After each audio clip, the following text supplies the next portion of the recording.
So, yan. Hi, guys. Mini vlog. Ayan. Pumunta kami sa Korean store ni Bella. Dito lang to sa may Palapala. Ayan. Dasmariñas, Cavite. So, try natin yung watermelon. Kasi trending na to last year. Pero ngayon ko pa lang siya itatry. Kasi nga, sobrang busy ng schedule ko. Ayan. So, kukuha tayo ng ice na may cup. Ayan. So, ano lang yan? 20 pesos. Tapos, 50 pesos naman tong drink na yan. Watermelon pala siya, guys. Ayan. Meron din siya iba-ibang flavor. Like, blueberry, ganun. Ayan, so try na natin siya. So, saktong-sakto lang yung ano niya, yung baso niya and then yung juice niya. Ayan. So, yan, titikman na natin siya.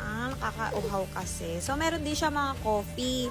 Ayan, coffee americano, tapos yung mga, mocha, ganyan. Pero ito muna tinry ko. Ayan, sobrang, siya, sulit pack talaga siya. Ayan, so, yan. So, yun, natikman ko siya, guys. Ayan, paganda-ganda girl. Ayan. So, natikman ko siya. Ayan, hindi siya matamis. Talagang sakto yung pagka-watermelon niya. Kung ano yung natitikman nyo na watermelon, ganun siya na totoong watermelon taste. So, ayan, papatry ko na siya kay Bella. Ayan. So, ayan, try nyo na rin. Dito lang to ha, sa Palapala. Ayan. Thanks for watching!